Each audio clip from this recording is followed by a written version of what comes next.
3 años de matrimonio y mi marido nunca me tocó, ni una sola vez. Cuando finalmente descubrí el motivo, me di cuenta de que había desperdiciado los mejores años de mi juventud en una mentira. Pero ese descubrimiento también me liberó de una forma que nunca imaginé. Hoy voy a contarte esta historia que guardé durante tanto tiempo y espero que pueda ayudar a alguien que esté viviendo algo parecido. Pero antes, déjame pedirte algo. Si esta historia te está llegando al corazón, si sientes que necesitas escucharla hasta el final, dame tu apoyo dejando un like aquí abajo. Suscríbete al canal Historias que no mueren porque aquí compartimos testimonios reales de superación que pueden cambiar tu vida. Y comenta de qué ciudad de España o de qué parte del mundo nos estás viendo. Me encanta saber que hay gente de todas partes acompañando estas historias de resiliencia y esperanza. Ahora ven conmigo, porque lo que voy a contarte va a remover algo profundo dentro de ti. Mi nombre es Isabel. Tengo 59 años hoy, pero cuando esta historia comenzó, tenía apenas 24. Era 1990 y yo vivía en Valladolid, en el corazón de Castilla y León, en una casa sencilla con mi madre y mis 2 hermanas menores. Mi padre había fallecido 2 años antes de un infarto fulminante y desde entonces mi madre trabajaba como empleada del hogar para mantenernos. Yo también trabajaba en una mercería en el centro de la ciudad. Ganaba un sueldo pequeño, pero que ayudaba con los gastos de casa. La vida no era fácil, pero nos las arreglábamos. Siempre fui una chica recatada, criada dentro de los valores tradicionales. Mi madre, doña Carmen, era evangélica fervorosa y me enseñó desde pequeña que las chicas de familia no se lanzaban a los hombres, que había que guardar la pureza para el matrimonio, que la intimidad era algo sagrado que solo podía suceder después de casarse por la iglesia. Yo creía en eso de verdad. Nunca había tenido novios serios, solo algunos coqueteos inocentes en la adolescencia que no llevaron a nada. A los 24 años era virgen y tenía mucho orgullo de ello. Pensaba que estaba haciendo lo correcto, guardando lo mejor de mí para el hombre que Dios había reservado. El encuentro. Fue un domingo de marzo de 1990 cuando conocí a Miguel. Había empezado a frecuentar la iglesia a la que nosotras íbamos, una congregación pentecostal en el barrio de La Victoria. Era un chico guapo, de 28 años, alto, cabello oscuro peinado con gomina, siempre de traje y corbata, incluso con el calor insoportable de Valladolid en verano. Tenía un aire serio, callado, pero educado. Trabajaba como contable en una empresa de maquinaria agrícola y vivía solo en un piso pequeño. Eso llamó la atención porque un hombre soltero viviendo solo a los 28 era raro en aquella época. La mayoría se quedaba con los padres hasta casarse. Empezó a sacarme conversación después de los cultos. Preguntas sencillas al principio. Cómo estaba, si me había gustado el sermón, si conocía a tal o cual persona de la iglesia. Yo respondía educadamente, pero sin dar mucha charla, porque tenía miedo de parecer lanzada. Pero él persistió, siempre gentil, siempre respetuoso, hasta que un día me invitó a tomar un helado después del culto de la noche. Miré a mi madre pidiendo permiso con los ojos. Ella dio una sonrisa discreta y asintió que sí. Fuimos a una heladería cerca de la iglesia, de esas antiguas, con mesitas de fórmica y un ventilador ruidoso en el techo. Miguel pidió un helado de nata y yo pedí de fresa. La conversación fue fácil, natural. Me contó que se había mudado desde Palencia hacía 2 años para trabajar en Valladolid, que sus padres aún vivían allí, que tenía un hermano menor. Habló de su fe, de cómo se había convertido a los 20 años y desde entonces seguía los caminos del Señor. Le conté de mi vida también, de la pérdida de mi padre, del trabajo en la mercería, de mis sueños de algún día tener mi propia casa, quizás mis propios hijos. El noviazgo perfecto. Empezamos a noviar oficialmente una semana después. Miguel pidió hablar con mi madre. Llegó a casa un sábado por la tarde con una caja de bombones y una Biblia bajo el brazo. Doña Carmen, he venido a pedirle permiso para noviar con Isabel. Mis intenciones son serias. Quiero conocerla mejor y, si Dios lo permite, quién sabe, construir una familia. Mi madre quedó encantada con su formalidad, con el respeto. El encuentro. Fue un domingo de marzo de 1990 cuando conocí a Miguel. Había empezado a frecuentar la iglesia a la que nosotras íbamos, una congregación pentecostal en el barrio de La Victoria. Era un chico guapo, de 28 años, alto, cabello oscuro peinado con gomina, siempre de traje y corbata, incluso con el calor insoportable de Valladolid en Delano. Tenía un aire serio, callado, pero educado. Trabajaba como contable en una empresa de maquinaria agrícola y vivía solo en un piso pequeño. Eso llamó la atención porque un hombre soltero viviendo solo a los 28 era raro en aquella época. La mayoría se quedaba con los padres hasta casarse. Empezó a sacarme conversación después de los cultos. Preguntas sencillas al principio. Cómo estaba, si me había gustado el sermón, si conocía a tal o cual persona de la iglesia. Yo respondía educadamente, pero sin dar mucha charla, porque tenía miedo de parecer lanzada. Pero él persistió, siempre gentil, siempre respetuoso, hasta que un día me invitó a tomar un helado después del culto de la noche. Miré a mi madre pidiendo permiso con los ojos. Ella dio una sonrisa discreta y asintió que sí. Fuimos a una heladería cerca de la iglesia, de esas antiguas, con mesitas de fórmica y un ventilador ruidoso en el techo. Miguel pidió un helado de nata y yo pedí de fresa. La conversación fue fácil, natural. Me contó que se había mudado desde Palencia hacía 2 años para trabajar en Valladolid, que sus padres aún vivían allí, que tenía un hermano menor. Habló de su fe, de cómo se había convertido a los 20 años y desde entonces seguía los caminos del Señor. Le conté de mi vida también, de la pérdida de mi padre, del trabajo en la mercería, de mis sueños de algún día tener mi propia casa, quizás mis propios hijos. El noviazgo perfecto. Empezamos a noviar oficialmente una semana después. Miguel pidió hablar con mi madre. Llegó a casa un sábado por la tarde con una caja de bombones y una Biblia bajo el brazo. Doña Carmen, he venido a pedirle permiso para noviar con Isabel. Mis intenciones son serias. Quiero conocerla mejor y, si Dios lo permite, quién sabe, construir una familia. Mi madre quedó encantada con su formalidad, con el respeto. Por supuesto, Miguel, puedes noviar con mi hija, pero quiero que sea un noviazgo de respeto, dentro de los valores cristianos. Él aceptó de inmediato. El noviazgo fue todo lo que siempre había soñado. Miguel era atento, romántico a su manera. Me llevaba a pasear por el Campo Grande, a tomar algo en las confiterías de la ciudad, a asistir a cultos especiales en otras iglesias. Siempre me recogía en casa y me traía de vuelta antes de las 10 de la noche. Nunca intentó nada más allá de besos castos y abrazos rápidos. Yo pensaba que aquello era perfecto, prueba de que me respetaba, de que valoraba mi pureza.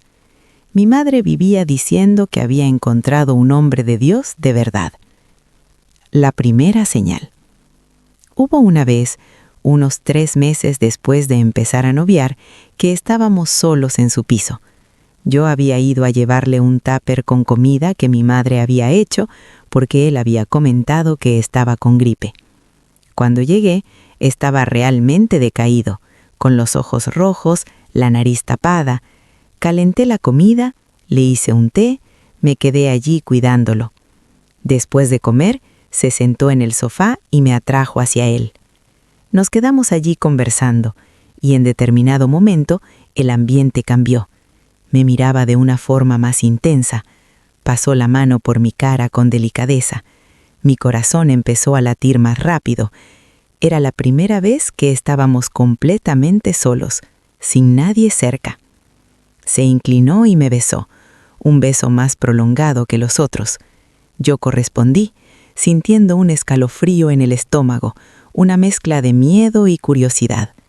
Pero cuando percibió que la cosa se estaba calentando, se apartó bruscamente. «Perdona, Isa, no podemos, no está bien. Dios nos está viendo». Me sentí sin aliento, medio decepcionada, pero también aliviada. Estaba demostrando otra vez que era un hombre de principios. La pedida. 6 meses después de noviazgo, Miguel me pidió matrimonio. Fue un domingo después del culto, delante de toda la iglesia. Se arrodilló, sacó una cajita del bolsillo con un anillo sencillo de plata, con una piedrecita pequeña, y dijo: «Isabel, ¿quieres casarte conmigo? ¿Construir una familia? ¿Servir a Dios juntos hasta que la muerte nos separe?» No lo pensé 2 veces. «Sí quiero». La iglesia entera aplaudió. Mi madre lloró de emoción. Mis hermanas saltaron de alegría. Estaba realizando mi sueño. Iba a casarme en la iglesia de velo y corona con un hombre temeroso de Dios. Fijamos la boda para 6 meses después para dar tiempo de juntar dinero y organizarlo todo. Iba a ser sencillo, pero en la iglesia, con pastor, himnos, la boda de ensueño de cualquier chica evangélica. Miguel alquiló una casita pequeña de 2 habitaciones en un barrio obrero. Fuimos juntos a elegir los muebles, las cortinas, los utensilios de cocina. Cada cosa que comprábamos era una alegría, un ladrillo en la construcción de nuestro futuro. Durante el compromiso, continuamos con aquel noviazgo casto. Miguel nunca pasó de los límites, nunca intentó nada más allá de besitos castos. Algunas amigas mías de la iglesia encontraban aquello extraño. «Mi novio apenas puede esperarme», decía Cristina, una compañera de la mercería que también era de la iglesia. «Tenemos que controlarnos mucho para no pecar antes de la boda, pero tu Miguel parece que ni tiene ganas». Me irritaba con esos comentarios. Defendía a mi novio diciendo que él era diferente, que tenía autocontrol, que respetaba de verdad los mandamientos, y yo creía eso. La noche de bodas. El día de la boda fue hermoso. 9 de noviembre de 1990, un sábado soleado. Me casé de blanco con un vestido sencillo que mi madre y una costurera amiga suya hicieron. Velo, corona de flores artificiales, ramo de margaritas. Miguel estaba guapísimo, con traje azul marino, corbata blanca, cabello impecable. La ceremonia fue emocionante.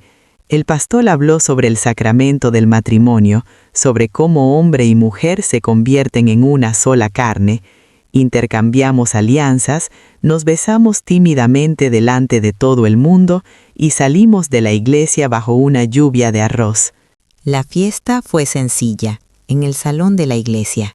Canapés, refrescos, tarta de 3 pisos que mi madre encargó. Bailamos el vals, cortamos la tarta, nos hicimos fotos. Yo estaba tan feliz que parecía que iba a explotar. Por fin era una mujer casada, por fin iba a tener mi propia casa, mi propia familia. Y por fin, aquella noche, iba a conocer aquello que todas las mujeres casadas conocían, la intimidad del matrimonio. Cuando la fiesta terminó, sobre las 10 de la noche, fuimos a nuestra casa. Miguel abrió la puerta y me cogió en brazos para cruzar el umbral de la manera tradicional. Reí nerviosa. Me dejó en el suelo y entonces nos quedamos allí, en el salón, mirándonos el uno al otro. Yo estaba nerviosa, obviamente. Tenía miedo, pero también expectativa. Era la noche que había esperado durante 24 años.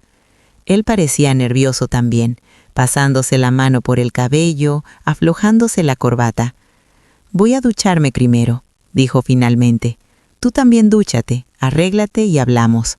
Asentí. Él fue al baño y yo fui al dormitorio. Abrí la maleta que había traído y cogí el camisón que había comprado especialmente para la noche de bodas. Era blanco, de algodón, sencillo pero bonito, hasta la rodilla. Nada atrevido, porque no era mi estilo, pero era especial.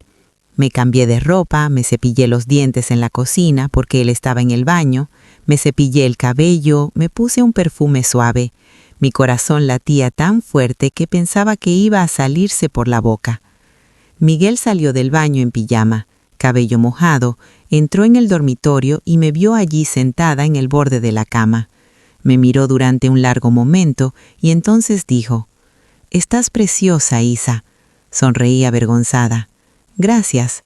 Se sentó al otro lado de la cama, manteniendo distancia. Nos quedamos en silencio durante algunos minutos, hasta que finalmente pregunté: «¿Estás nervioso?». Él asintió. «Mucho». «Yo también», dije. «Pero es normal, ¿no? Es la primera vez para los dos». Él se giró hacia mí con una expresión extraña que no conseguí descifrar. «Isa, estaba pensando, no podríamos dejarlo para mañana. Estamos muy cansados. Ha sido un día largo». Me quedé sin entender. «¿Mañana? Pero hoy es nuestra noche de bodas». «Lo sé», dijo, desviando la mirada, «pero estoy realmente agotado y quiero que sea especial. No algo hecho con prisa, con cansancio. Mañana estaremos más descansados». Me sentí decepcionada, pero lo entendí. Realmente había sido un día largo y estresante. «Vale», acepté. «Mañana entonces». Él sonrió aliviado, me dio un beso en la frente y se acostó en su lado de la cama. Yo me acosté en el mío. Nos quedamos allí, uno al lado del otro, pero sin tocarnos, hasta que nos quedamos dormidos. Y yo no tenía ni idea de que aquella primera noche se convertiría en semanas, meses y eventualmente años de espera por algo que nunca sucedería. El mañana prometido nunca llegó. El domingo por la mañana desperté temprano con Miguel ya levantado, tomando café en la cocina. Estaba arreglado con camisa y pantalón, listo para ir a la iglesia. «Buenos días, amor», dijo, dándome un beso rápido en la mejilla. «He hecho café y tostadas. Come, que dentro de poco tenemos que salir para el culto». Me senté allí medio aturdida, aún procesando que la noche anterior no había sido lo que esperaba, pero pensé que por la noche, cuando volviéramos, sería diferente. Volvimos de la iglesia al final de la tarde. Almorzamos la comida que mi madre había mandado. Nos quedamos conversando en el salón sobre los planes de la semana, sobre cómo él iba a volver al trabajo el lunes, yo también. Cuando empezó a oscurecer, fui a ducharme y arreglarme de nuevo. Me puse el mismo camisón de la noche anterior, perfume, me cepillé el cabello, entré en el dormitorio y Miguel estaba sentado en la cama leyendo la Biblia. Me miró y cerró el libro. «Isa, necesitamos hablar de una cosa». Me senté a su lado, el corazón apretándose. «¿Qué?». Respiró hondo. «Tengo un problema que dificulta ciertas cosas». Me quedé mirándolo sin entender. «¿Qué tipo de problema?». Se sonrojó, desvió la mirada. Es una cosa física, pero estoy tratándolo. Fui al médico hace algunos meses y me recetó unas medicinas. Va a mejorar, solo necesita tiempo». Seguí sin entender completamente. ¿Problema físico? ¿Como una enfermedad? «No exactamente», dijo cada vez más rojo. «Es más una dificultad, pero va a pasar. Solo te pido que tengas paciencia conmigo». Me quedé sin saber qué decir. Había sido criada sin ninguna educación sexual. No entendía nada sobre el cuerpo masculino, sobre qué podría salir mal. Solo sabía que mi marido me estaba diciendo que tenía un problema y que necesitaba tiempo. Y yo, buena esposa que quería ser, decidí tener paciencia. «Vale, Miguel, esperamos lo que haga falta». Pareció tan aliviado que me abrazó fuerte. Gracias por entender. Eres una bendición en mi vida. Las semanas se convirtieron en meses. Las semanas fueron pasando. Volvimos a la rutina de trabajo, de iglesia, de vida de casados. Miguel era un buen marido en todos los demás aspectos. Ayudaba con las tareas de casa, hacía la compra conmigo, conversaba sobre el día, veíamos televisión juntos por la noche, cenábamos en la mesita de la cocina, hacíamos planes para el futuro. Pero cuando llegaba la noche e íbamos a acostarnos, era siempre lo mismo. Él se giraba hacia su lado de la cama y dormía, o fingía dormir. Al principio yo intentaba iniciar algo. Me acercaba a él, ponía la mano en su hombro, intentaba un beso más intenso. Pero él siempre se apartaba gentilmente. Hoy no, amor, estoy muy cansado. O he tenido un día estresante en el trabajo. O me duele la cabeza. Siempre tenía una excusa. Y yo, sin experiencia ninguna, sin saber cómo funcionaban estas cosas, aceptaba. Pensaba que era normal, que los hombres también podían no tener ganas, que tenía que respetar. La presión social. Después de 2 meses de matrimonio, mi madre empezó a hacer preguntas sutiles. ¿Y, hija, ya hay alguna novedad que contarme? Quería saber si estaba embarazada. En su cabeza, y en la mía también hasta entonces, matrimonio significaba hijos enseguida. Pero, ¿cómo iba a tener hijos si ni siquiera había consumado el matrimonio? No, mamá, todavía no, frunció el ceño. ¿Os estáis cuidando? Mentí. Sí, queremos disfrutar un poco solo nosotros dos primero. No pareció convencida, pero no insistió. Las amigas de la iglesia también empezaron a comentar. Rosario, una mujer mayor de la congregación, me sacó conversación después de un culto. Isabel, ¿puedo darte un consejo de mujer más experimentada? Claro, doña Rosario. Bajó la voz. En los primeros meses de matrimonio es importante, ¿cómo lo digo?, ser una esposa completa para tu marido. ¿Entiendes? Si te niegas mucho, él puede buscarlo en otro lado. Me puse roja de vergüenza y rabia. Yo no me niego a nada, doña Rosario. Parpadeó sorprendida. Ah, entonces está bien. Perdona si me he metido donde no debía. Aquello me dejó pensando.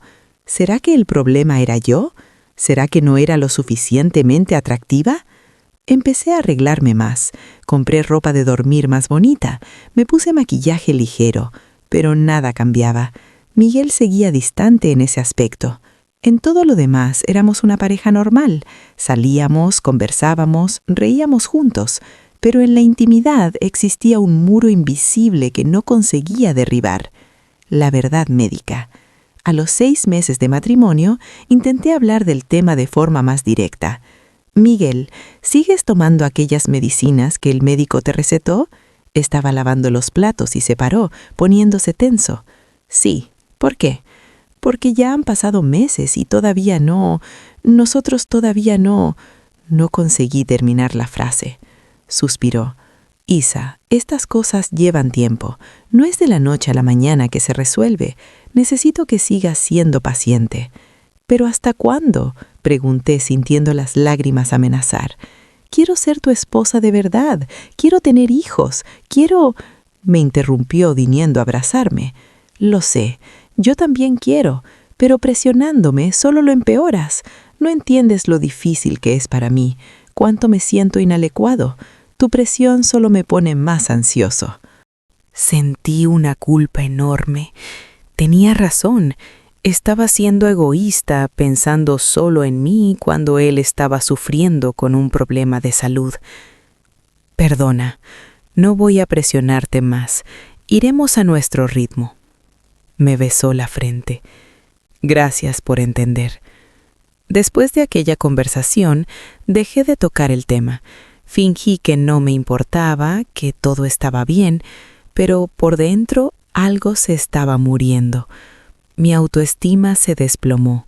Empecé a sentirme fea, indeseable, defectuosa. Me miraba al espejo y veía una mujer que ni su propio marido quería tocar. Adelgacé porque no tenía apetito. Me salieron ojeras porque dormía mal. Mi madre notaba que algo iba mal, pero yo mentía. Decía que todo era perfecto. Fue más o menos en esa época cuando conocí a Patricia. Era nueva en la mercería. La habían transferido de otra tienda. Era una mujer de unos 35 años, divorciada, sin filtro ninguno para hablar. En el descanso para comer, las chicas conversaban sobre maridos, sobre intimidad, y yo siempre me quedaba callada, sin tener nada que aportar. Hasta que un día Patricia me preguntó directamente: «¿Y tú, Isabel, cómo es con tu marido? ¿Lleváis casados cuánto tiempo ya?» «6 meses», respondí bajito. «¿Y es bueno?»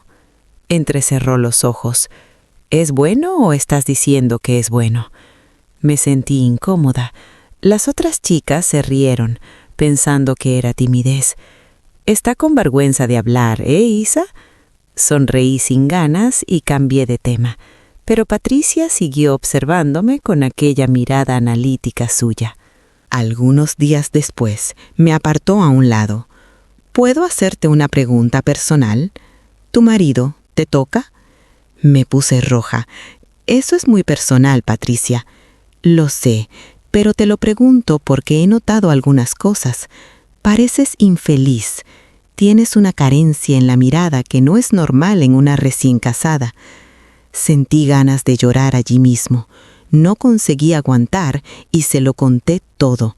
Los 6 meses sin intimidad, las excusas, el problema de salud que decía tener, la sensación de estar fallando como esposa. Patricia me escuchó sin interrumpir. Cuando terminé, negó con la cabeza. «Isabel, no quiero asustarte, pero esto no es normal. Un hombre sano de 28 años no se pasa 6 meses sin tocar a su esposa, y menos a una esposa guapa como tú. Hay algo raro ahí. Pero él dice que tiene un problema, que lo está tratando». Puso cara escéptica. «¿Qué tipo de problema? ¿Has visto recetas? ¿Lo has visto tomar medicinas?» Pensé en ello. No, nunca lo había visto. Las dudas plantadas. Aquella conversación plantó una semilla de duda en mi cabeza. Empecé a prestar más atención. Busqué medicinas en el piso, pero no encontré nada. Busqué recetas médicas. Nada. ¿Será que estaba mintiendo sobre el tratamiento? Pero, ¿por qué mentiría? Intenté preguntar sobre el médico. «Miguel, ¿cuál es el médico que te está atendiendo? Quizás pueda ir contigo a una consulta para entender mejor qué está pasando». Se puso irritado. «No necesitas ir, es cosa de hombres, no lo entenderías. Y por favor, para de hablar de esto. Prometiste que dejarías de presionarme». Me sentí pequeña de nuevo. Tenía razón, había prometido. Entonces volví a fingir que todo estaba bien, pero por dentro me estaba deshaciendo. Las noches eran las peores. Tumbada a su lado, sintiendo el calor de su cuerpo tan cerca pero tan lejos, sintiéndome rechazada, fea, inútil. Había noches que lloraba bajito, con la cara hundida en la almohada para que no me oyera. Otras noches me quedaba despierta mirando al techo, preguntándome qué tenía de malo. La consulta que cambió todo. En nuestro primer aniversario de matrimonio, intenté hacer una noche especial. Cociné su plato favorito, arreglé la mesa con velas, me puse ropa bonita. Después de la cena fui más directa que nunca. «Miguel, hoy hace 1 año que nos casamos. 1 año, y yo todavía no soy tu esposa completamente. Esto no puede seguir así». Apartó el plato, perdiendo el apetito. «Isa, por favor, no estropees la noche». «No la estoy estropeando, estoy intentando salvar nuestro matrimonio. Esto no es normal. Estamos casados. Los casados hacen esas cosas». Se levantó de la mesa bruscamente. «¿Crees que no lo sé? ¿Crees que no me siento mal? ¿Que no me siento un fracaso como hombre? Estoy intentándolo, Isabel. Estoy intentando resolverlo, pero tú presionándome solo lo empeora todo». Empecé a llorar. Solo quiero entender, solo quiero saber si es algo que hice, si hay algo en mí que te repulsa. Se puso pálido. No eres tú, nunca has sido tú. El problema soy yo, y voy a resolverlo. Solo necesito más tiempo. Más tiempo, siempre más tiempo. Ya le había dado 1 año de tiempo. ¿Cuánto más necesitaba? Pero de nuevo me tragué mi frustración, mi dolor, mi confusión. Perdona, dije bajito, no quiero presionarte. Volvió a la mesa, terminó de cenar en silencio. Aquella noche dormimos cada uno girado hacia su lado de la cama, con un abismo entre nosotros que parecía crecer cada día. Los meses siguientes fueron más de lo mismo. Rutina de trabajo, de iglesia, de un matrimonio que era matrimonio solo de nombre. Mi madre estaba impacientándose. No entiendo por qué no tenéis hijos todavía. Tienes 26 años. No puedes esperar mucho o se hará más difícil. Inventé que estábamos intentándolo, pero no venía. Ella sugirió que fuera al médico, que quizás yo tenía algún problema. Fui a una ginecóloga para hacerme unas pruebas, más para quitar a mi madre de encima que por creer que el problema era yo. La doctora, después de examinarme, dijo que estaba perfectamente sana y fértil. De hecho, dijo algo que me dejó aún más confusa. Has mencionado que llevas más de 1 año casada e intentando quedarte embarazada, pero según los exámenes, todavía tienes el himen intacto. Me quedé helada. ¿Qué? Sigues siendo virgen, Isabel. Sentí el mundo girar. ¿Cómo que estoy casada? Me miró con una expresión que mezclaba pena y preocupación. Sé que estás casada, pero físicamente nunca has tenido relaciones. Esto es inusual. ¿Está todo bien en casa? Mentí que sí, y salí de allí en shock. Virgen. Después de más de 1 año de matrimonio, todavía era virgen. Y la ficha finalmente empezó a caer. Miguel no tenía ningún problema de salud. Simplemente no quería estar conmigo. La pregunta que no conseguía responder era, ¿por qué? Después de la consulta con la ginecóloga, volví a casa en estado de shock. Miguel aún no había llegado del trabajo. Me senté en el sofá y me quedé allí mirando a la nada, procesando aquella información. Virgen. Más de 1 año de matrimonio y seguía siendo virgen. No era normal. No podía ser normal. Y por primera vez, permití que la duda que había estado sofocando durante meses viniera a la superficie con toda su fuerza. Miguel estaba mintiendo. No tenía ningún problema de salud. Pero entonces, ¿qué? ¿Por qué un hombre se casaría y no tocaría a su esposa?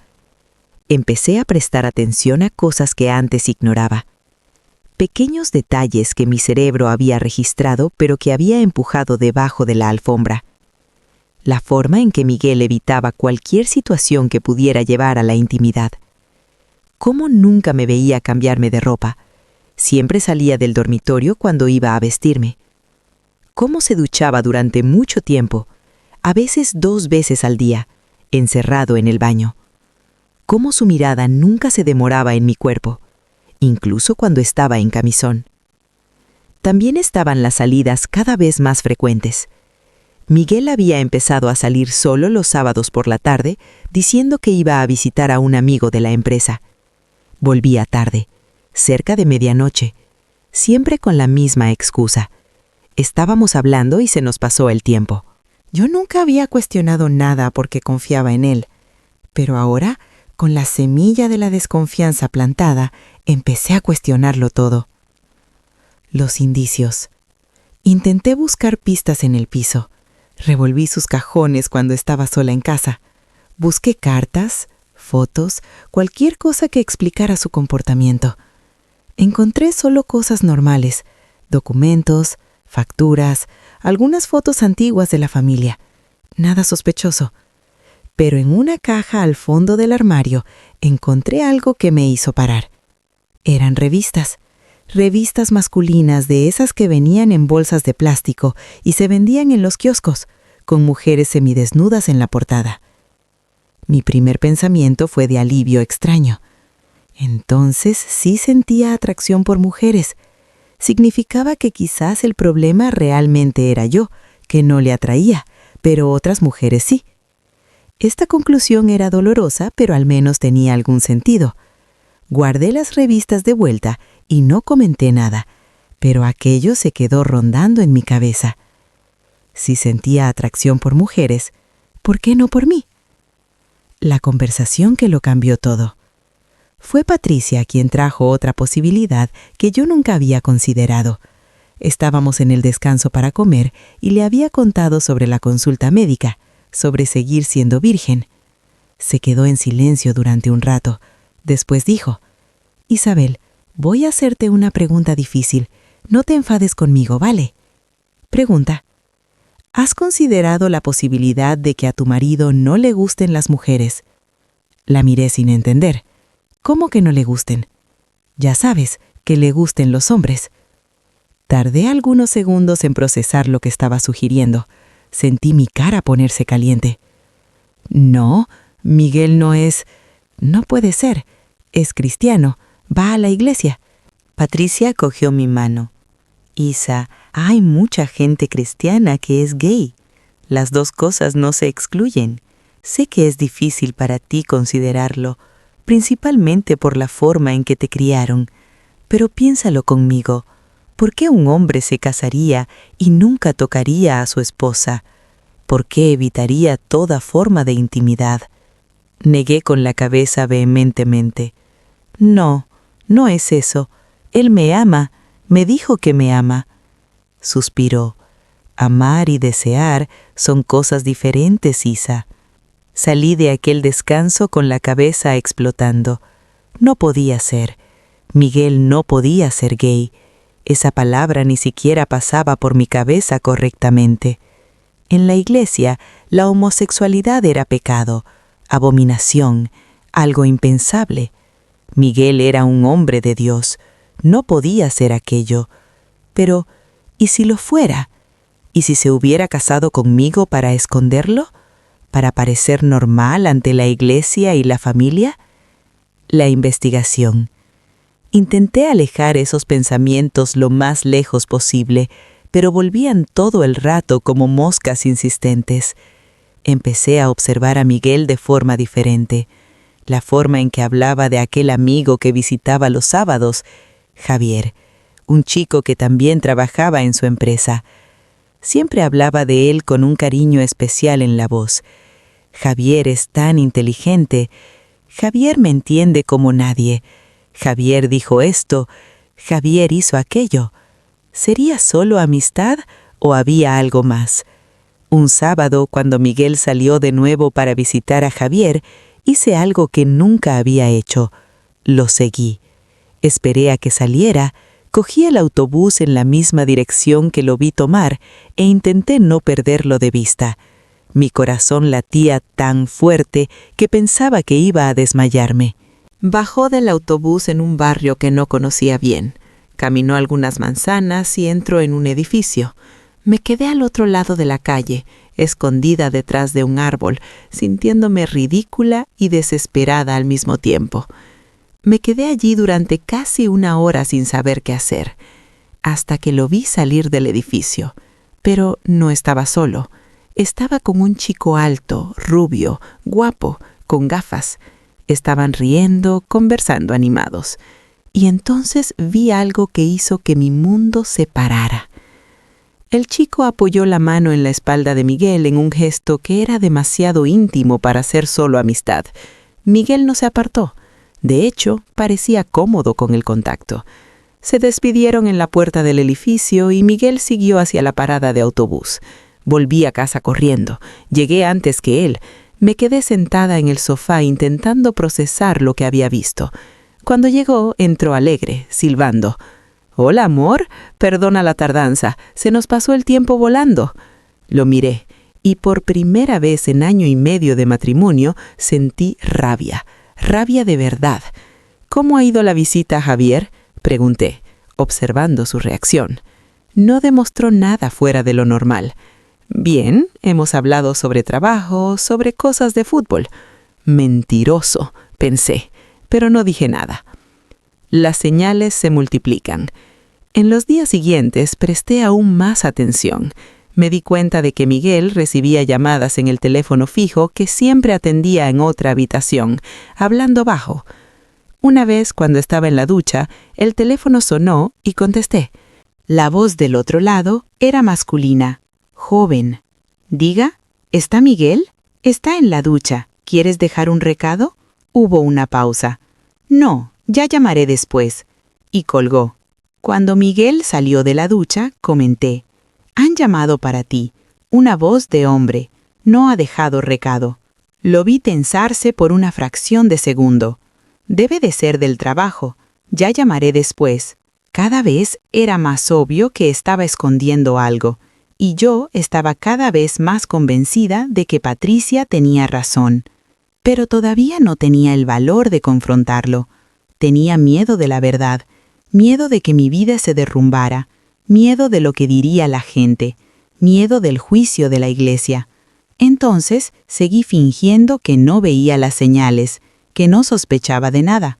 Pero la tensión en casa fue aumentando. Discutíamos más por cosas pequeñas. Miguel estaba más irritado, más distante emocionalmente también. Había días que apenas hablábamos. La casa, que debería ser un hogar de amor, se estaba convirtiendo en una prisión para ambos. Me sentía sola, incluso estando casada. Dormía a su lado todas las noches, pero era como dormir al lado de un extraño. El descubrimiento final. Mi madre empezó a percibir que algo estaba muy mal. Me llamó a su casa un domingo después del culto. «Isabel, siéntate aquí. Necesito hablar contigo». Me senté nerviosa. «¿Qué pasa? ¿Qué está pasando contigo y con Miguel? No estáis bien. Todo el mundo en la iglesia se está dando cuenta». Intenté mentir una vez más. «Todo está bien, mamá». Negó con la cabeza. «No está bien. Estás infeliz. Has adelgazado demasiado. Tienes ojeras. Ya no sonríes. ¿Y dónde está el nieto que me prometiste?» No aguanté más. Empecé a llorar allí mismo. Un llanto desesperado que venía de meses de sufrimiento contenido. Mi madre me abrazó asustada. «¿Qué pasa, hija? ¿Qué te ha hecho ese hombre? ¿Te pega?» Negué con la cabeza. «Peor que eso, mamá. No me toca. Nunca me ha tocado.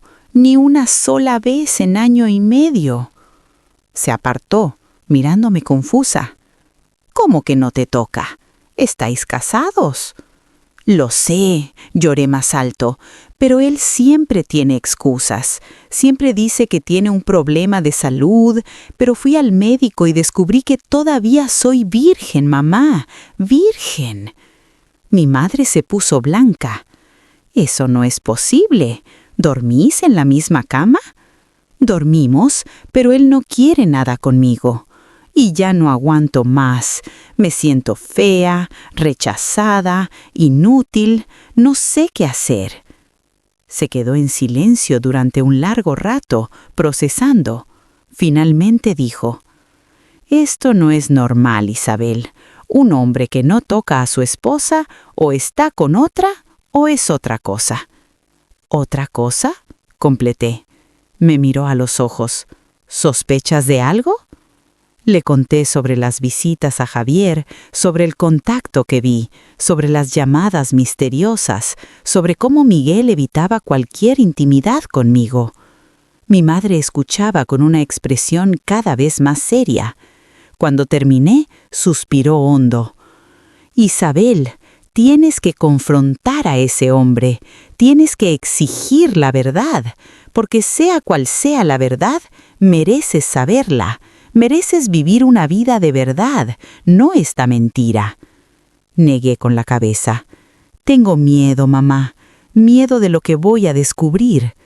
«Lo entiendo, pero el miedo no puede paralizarte para siempre». Tenía razón.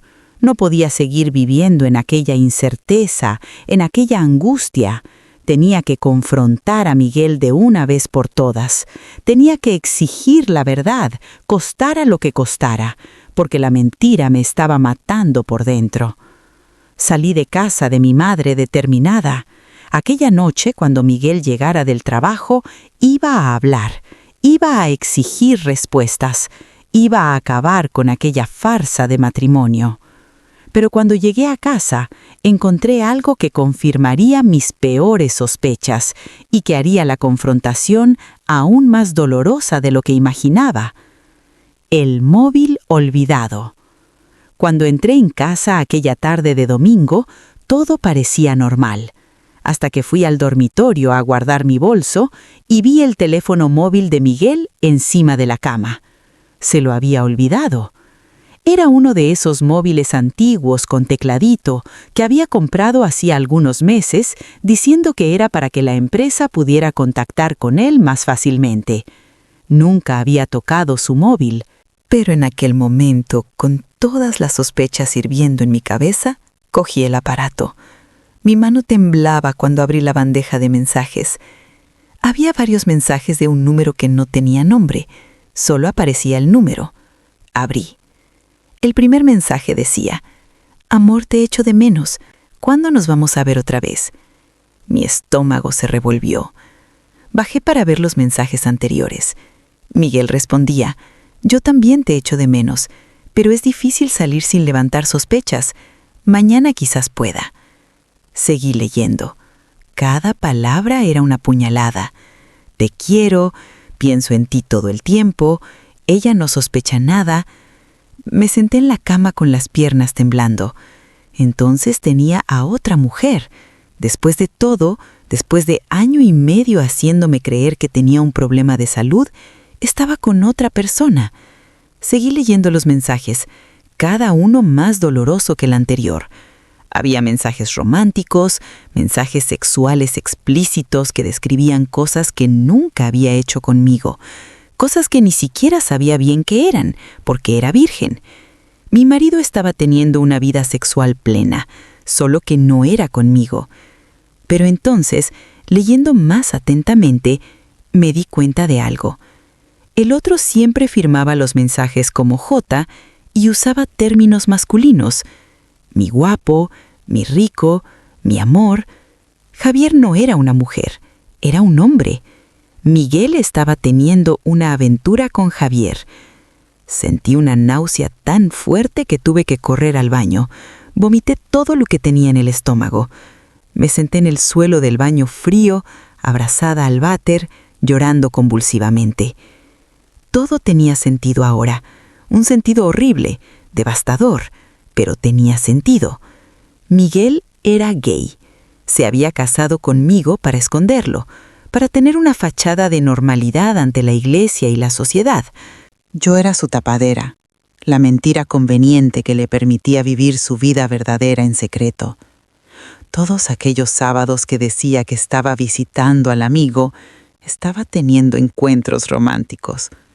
Todas aquellas noches que dormía a mi lado sin tocarme, probablemente estaba pensando en él.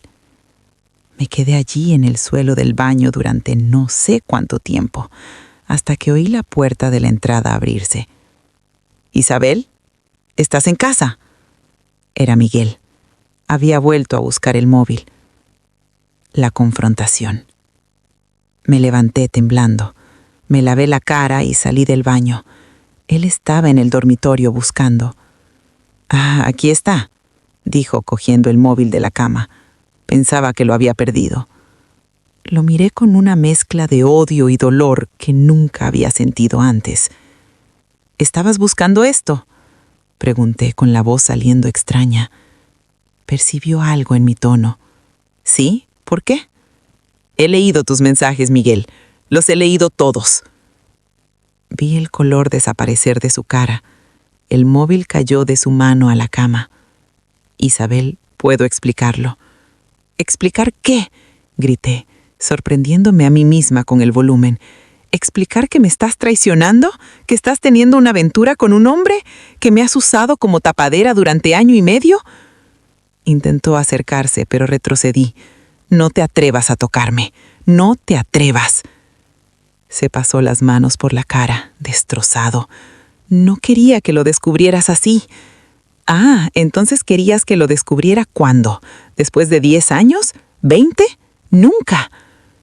Se sentó en el borde de la cama con la cabeza entre las manos. No lo sé, solo estaba intentando hacer lo correcto. ¿Lo correcto? Volví a gritar. ¿Lo correcto?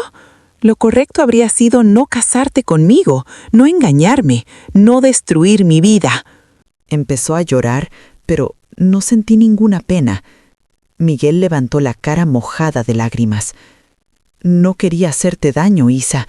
De verdad me importas, pero no de la manera que debería. Yo soy así desde siempre. Intenté cambiar, recé, ayuné, pedí a Dios que me curara, pero no funcionó. Pensé que si me casaba, si hacía todo bien, quizás los sentimientos cambiarían, pero no cambiaron. Sentí una rabia tan grande que quise gritar hasta que me doliera la garganta. ¿Entonces me usaste como experimento, como cobaya de tu cura gay? No fue así. Pensé que podía funcionar, que podía ser un buen marido para ti. ¿Buen marido? Me dejaste 1 año y medio pensando que era fea, que era indeseable, que había algo malo en mí. Me dejaste destruirme por dentro mientras tú tenías tu vida secreta con tu amante. Sollozó más alto. Perdona mucho. Fui un cobarde, fui egoísta, pero tenía miedo. Miedo de lo que diría la iglesia, de lo que diría mi familia. En aquella época ser esto era impensable, era pecado, era abominación. No podía asumirlo. ¿Entonces me sacrificaste para salvar tu reputación? ¿Es eso? No respondió, solo siguió llorando. Dejé de gritar. Mi rabia estaba dando lugar a una tristeza profunda, casi insoportable. ¿Desde cuándo? Pregunté con la voz más calmada. Con Javier, ¿desde cuándo? Limpió la cara con el dorso de la mano. Desde antes de casarme contigo. Trabajábamos juntos, se convirtió en amistad y entonces se convirtió en más. Intenté terminar cuando empecé a salir contigo, pero no pude. No podía estar lejos de él. Sentí mi corazón partirse aún más. ¿Entonces estabas con él todo el tiempo? ¿Durante nuestro noviazgo? ¿Durante nuestro matrimonio? Sí, susurró. Perdona mucho. Fui un cobarde. Fui egoísta, pero tenía miedo de lo que diría la iglesia, de lo que diría mi familia.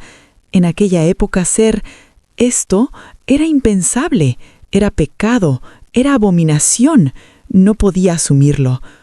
¿Entonces me sacrificaste para salvar tu reputación? ¿Es eso? No respondió, solo siguió llorando. Dejé de gritar. Mi rabia estaba dando lugar a una tristeza profunda, casi insoportable. ¿Desde cuándo? Pregunté con la voz más calmada. Con Javier, ¿desde cuándo? Limpió la cara con el dorso de la mano. Desde antes de casarme contigo. Trabajábamos juntos, se convirtió en amistad y entonces se convirtió en más. Intenté terminar cuando empecé a salir contigo, pero no pude. No podía estar lejos de él. Sentí mi corazón partirse aún más. ¿Entonces estabas con él todo el tiempo? ¿Durante nuestro noviazgo? ¿Durante nuestro matrimonio? Sí, susurró. Perdona. Respiré hondo, intentando mantener la compostura. ¿Me amas? ¿De alguna forma? ¿Como persona? Sí, eres especial para mí, Isa, pero no de la manera que un marido debe amar a su esposa. Intenté hacerlo, juro que lo intenté, pero no puedo sentir atracción por mujeres, por nadie que no sea hombre. Aquellas palabras, dichas en voz alta, finalmente, eran al mismo tiempo liberadoras y devastadoras. Al menos ahora sabía. La verdad, por más dolorosa que fuera, estaba delante de mí. Tienes que irte, dije con una calma que no sabía de dónde venía. Ahora. Se levantó asustado. Isa, podemos hablar, podemos... No hay nada de qué hablar. Me mentiste, me engañaste, me usaste. No te quiero aquí. Coge tus cosas y vete. Pero esta es mi casa también. He trabajado por ella. No me importa. Puedes quedarte con todo. Solo te quiero lejos de mí. Se quedó mirándome durante un largo momento. ¿Y vas a contarlo? ¿A la iglesia? ¿A mi familia? Pensé en la pregunta. Parte de mí quería destruirlo como él me había destruido. Quería exponer la mentira. Quería que todos supieran. Pero otra parte, demasiado cansada para la venganza, solo quería paz. No lo sé, respondí honestamente. Ahora vete, por favor. Empezó a meter algunas ropas en una mochila, moviéndose como un zombi. Cuando estaba saliendo por la puerta, se paró. Isabel, sé que no sirve de nada, pero lo siento de verdad. Ojalá hubiera tenido el valor de ser quien soy desde el principio. Habría ahorrado mucho dolor, para ti y para mí. Vete al infierno, pensé, pero no lo dije. Solo cerré la puerta en su cara. Cuando oí el ruido de la puerta principal cerrándose, me derrumbé. Lloré como nunca había llorado en mi vida. Lloré por los años perdidos, por la inocencia destruida, por la confianza rota. Lloré por todo lo que podría haber sido y nunca sería. Tienes que irte, dije con una calma que no sabía de dónde venía. Ahora. Se levantó asustado. Isa, podemos hablar, podemos... No hay nada de qué hablar. Me mentiste, me engañaste, me usaste. No te quiero aquí. Coge tus cosas y vete. Pero esta es mi casa también. He trabajado por ella. No me importa. Puedes quedarte con todo. Solo te quiero lejos de mí. Se quedó mirándome durante un largo momento. ¿Y vas a contarlo? ¿A la iglesia? ¿A mi familia? Pensé en la pregunta.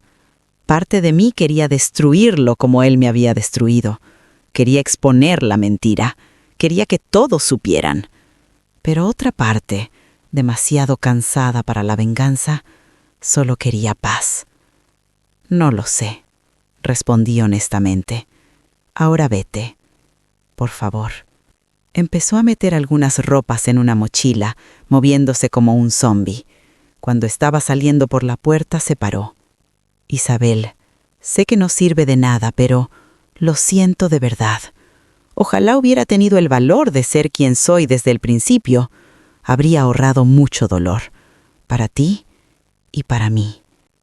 Vete al infierno, pensé, pero no lo dije. Solo cerré la puerta en su cara. Cuando oí el ruido de la puerta principal cerrándose, me derrumbé. Lloré como nunca había llorado en mi vida. Lloré por los años perdidos, por la inocencia destruida, por la confianza rota. Lloré por todo lo que podría haber sido y nunca sería. El abismo. Los días siguientes fueron un borrón. Llamé al trabajo diciendo que estaba enferma. No salí de la cama. No comí, solo lloré y dormí.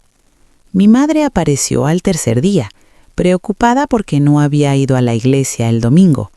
Cuando vio el estado en que estaba, se quedó aterrada. ¿Qué ha pasado? ¿Dónde está Miguel? Le conté todo, cada detalle horrible. Ella se quedó en shock, sin saber qué decir. Finalmente, después de un largo silencio, dijo: «Gracias a Dios que lo has descubierto ahora, y no dentro de 10 años, con hijos de por medio». Tenía razón, podía ser peor, pero en aquel momento no me consolaba. Mi madre me ayudó a levantarme, me hizo ducharme, comer algo. Llamó al pastor de la iglesia pidiendo una reunión urgente. La iglesia. En la reunión con el pastor, él se quedó impactado, pero no incrédulo. «Desgraciadamente no es la primera vez que veo esto suceder», dijo. «Hombres intentando suprimir quienes realmente son, usando el matrimonio como máscara. Es triste para todos los involucrados». Se ofreció a ayudar con el proceso de anulación del matrimonio. La noticia se extendió por la iglesia con una velocidad asombrosa. De repente, todo el mundo sabía que mi matrimonio había terminado, y aunque no conocían los detalles completos, especulaban. Algunas personas me miraban con pena, otras con curiosidad mórbida, uno que otro con juicio, como si yo tuviera la culpa de alguna forma. Dejé de ir. No aguantaba las miradas, los susurros, las preguntas mal disimuladas. Los intentos de contacto. Miguel intentó llamarme varias veces. No contestaba, hasta que un día apareció en la mercería donde trabajaba. Patricia lo encaró y le dijo que si no se iba, llamaría a seguridad. Se fue, pero antes dejó una carta. La leí aquella noche. Era una carta larga, pidiendo perdón, explicando que él mismo era víctima de una sociedad que no aceptaba quién era, que había hecho lo mejor que pudo en las circunstancias. Terminaba diciendo que se estaba mudando a Madrid para vivir con Javier, para finalmente ser libre. Me deseaba que yo también encontrara mi libertad y felicidad. Rompí la carta en pedacitos. Libertad. Hablaba de libertad mientras me había tenido prisionera en una mentira durante años. Pero al mismo tiempo, una parte pequeña de mí entendía la desesperación de tener que esconder quién eres realmente. Entendía el miedo. Entendía la soledad de vivir una mentira. No justificaba lo que me había hecho, pero lo entendía. Y fue ese entendimiento, por más doloroso que fuera, el que empezó mi proceso de curación. Porque me di cuenta de que no era sobre mí, nunca había sido sobre mí. No era porque fuera fea o indeseable, era porque yo era mujer, y él no deseaba a mujeres. Simple así, cruel así. La reconstrucción. Los meses siguientes fueron de reconstrucción, lenta, dolorosa, pero necesaria. Volví a vivir con mi madre temporalmente. Ella me acogió sin juicios, solo con amor de madre. Mis hermanas también me apoyaron, cada una a su manera. La más joven, Julia, se pasaba horas conversando conmigo, intentando hacerme reír. La mediana, Fernanda, más práctica, me ayudó con todo el papeleo del divorcio, que en aquella época todavía era complicado y lento. Seguí trabajando en la mercería. El trabajo me salvó de muchas formas. Me daba rutina, me sacaba de casa, me hacía pensar en otras cosas. Patricia fue mi roca en ese periodo. No sentía pena por mí, no me trataba como víctima, me trataba como amiga. A veces almorzábamos juntas y ella contaba de sus propias experiencias malas, de su divorcio, de cómo había sobrevivido. «Vas a salir de esta más fuerte», decía. «Sé que no lo parece ahora, pero lo harás». La terapia. Empecé a hacer terapia. En aquella época no era común, principalmente en mi realidad económica, pero una conocida de mi madre era psicóloga y se ofreció a atenderme con un precio que podía pagar. Las sesiones eran difíciles. Tenía que revisitar todo aquel dolor, entender mis sentimientos, procesar la traición y la mentira. Pero poco a poco fui reconstruyéndome. Fui entendiendo que no tenía culpa de nada, que había sido víctima de una situación cruel. La psicóloga, doña Regina, me dijo algo que nunca olvidé. «Isabel, Miguel también es víctima de una sociedad que lo forzó a vivir una mentira, que le hizo creer que quien era estaba mal, que era pecaminoso. Eso no justifica lo que te hizo, pero entender el contexto ayuda a no cargar rabia para el resto de la vida. La rabia es veneno. Puedes elegir no llevar ese veneno contigo». Aquellas palabras me liberaron de una forma que no esperaba. El divorcio. El proceso de divorcio llevó casi un año. Miguel no contestó nada, firmó todo lo que necesitaba firmar. Supe por terceros que realmente se había mudado a Madrid con Javier, que estaba trabajando allí, viviendo abiertamente la relación. Una parte de mí se enfadó con la facilidad con que recomenzó su vida. Pero otra parte, la parte que estaba creciendo y madurando a través de la terapia, se alegró por él. Me alegré de que al menos uno de nosotros había conseguido ser auténtico. Cuando el divorcio finalmente salió en 1993, tenía 27 años. Habían pasado 3 años desde aquella boda llena de esperanza. 3 años que yo consideraba perdidos. Pero doña Regina me enseñó a verlo diferente. No fue tiempo perdido, Isabel. Fue tiempo de aprendizaje. Aprendiste sobre resiliencia, sobre fuerza, sobre perdón. Esas lecciones te acompañarán para siempre. Empecé a creerlo poco a poco. El nuevo comienzo. Decidí recomenzar de verdad. Dejé la mercería y fui a trabajar como secretaria en un colegio. Pagaba un poco mejor y me gustaba el ambiente. Conocí gente nueva, hice amistades fuera del círculo de la iglesia, empecé a vestirme diferente, a usar maquillaje, a cuidarme más. No para nadie, para mí misma. Quería mirarme al espejo y gustarme lo que veía. Pablo. Fue en el colegio donde conocí a Pablo. Era profesor de matemáticas, tenía 32 años, también era divorciado y tenía una hija de 7 años. Era un hombre sencillo, calvo, con un poco de barriga, pero con una sonrisa sincera y ojos gentiles. Empezó sacándome conversación inocente sobre el tiempo, sobre los alumnos, sobre el trabajo. Poco a poco nos fuimos acercando. Tomábamos café juntos en el descanso, almorzábamos en el comedor del colegio, riéndonos de bromas internas. Un día me invitó a salir. Solo un cine, un sábado por la tarde. Entré en pánico. No había salido con ningún hombre desde el divorcio. Tenía miedo, tenía trauma, tenía inseguridad. Hablé con doña Regina en la terapia. No tienes que ir si no quieres, dijo. Pero si quieres, debes saber que no es una traición a tu pasado. Tienes derecho a ser feliz, a intentarlo de nuevo. Decidí ir. La cita fue normal, maravillosamente normal. Vimos una película, comimos palomitas, conversamos después en una cafetería. Pablo era fácil de hablar con él, divertido, interesado en conocerme de verdad. No intentó nada más allá de un beso rápido al final de la noche, cuando me dejó en casa. Fue respetuoso, gentil, todo lo que necesitaba. Salí de allí con mariposas en el estómago y miedo al mismo tiempo. Un amor verdadero. Empezamos a salir despacio. Pablo sabía mi historia. Se lo había contado todo en las primeras semanas. Escuchó sin juzgar, sin hacer preguntas invasivas. Solo dijo, «Eso debió de ser muy duro, pero sobreviviste. Eres una mujer fuerte». Con él, por primera vez, no me sentí rota. Me sentí vista. La intimidad fue un desafío. Incluso después de años, incluso divorciada, todavía era virgen. Todavía tenía miedo, inseguridad sobre mi cuerpo, sobre ser deseable. Pablo fue paciente.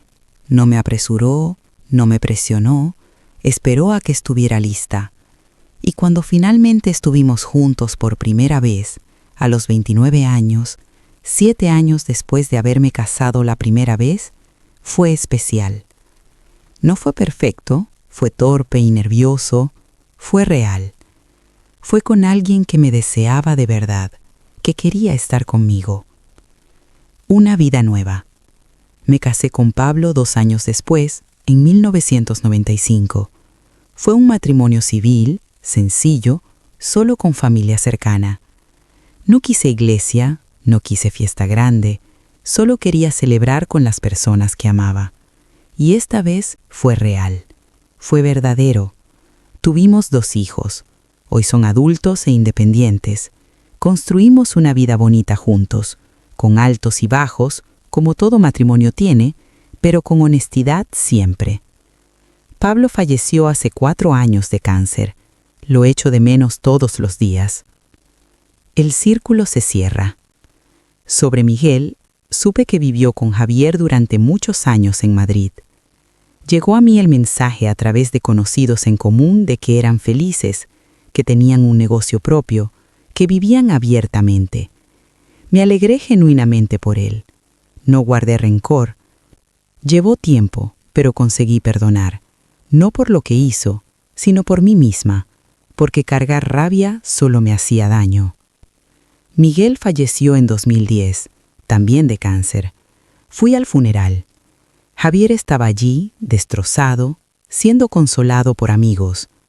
Cuando me vio, se quedó sin saber si debía acercarse. Yo me acerqué. «Lo siento», dije, «te quería mucho». Javier empezó a llorar. «Gracias. Él siempre hablaba de ti con respeto. Siempre decía que eras una persona especial, que merecías más de lo que él podía dar». Aquello me confortó de una forma extraña. Hoy, a mis 59 años, miro atrás y veo aquellos 3 años de matrimonio con Miguel, no como tiempo perdido, sino como parte de mi viaje. ¿Fue doloroso? Sí. Fue injusto, completamente, pero también me enseñó lecciones valiosas.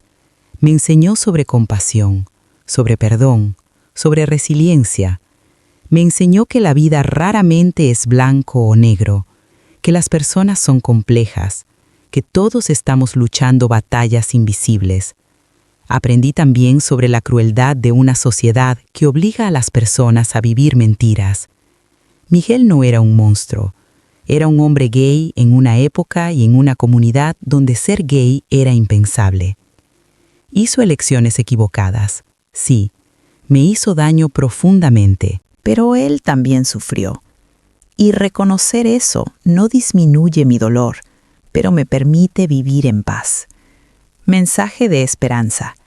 Si hay algo que me gustaría decir a cualquier persona que esté pasando por algo parecido es esto: no estás sola, y no es culpa tuya.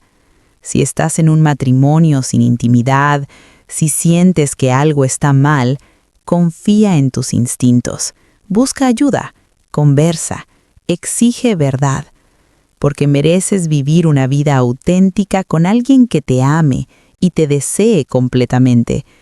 Y si eres alguien que está viviendo una mentira, escondiendo quién realmente eres con miedo al juicio, debes saber que la verdad siempre libera. Puede ser dolorosa al principio, puede costar relaciones, puede ser difícil, pero vivir auténticamente es el único camino para la verdadera felicidad. Involucrar a otras personas en tu mentira solo multiplica el dolor. La paz del perdón. No guardo rencor hacia Miguel. Espero que donde quiera que esté haya encontrado paz. Y espero que Javier también haya conseguido seguir adelante después de la pérdida.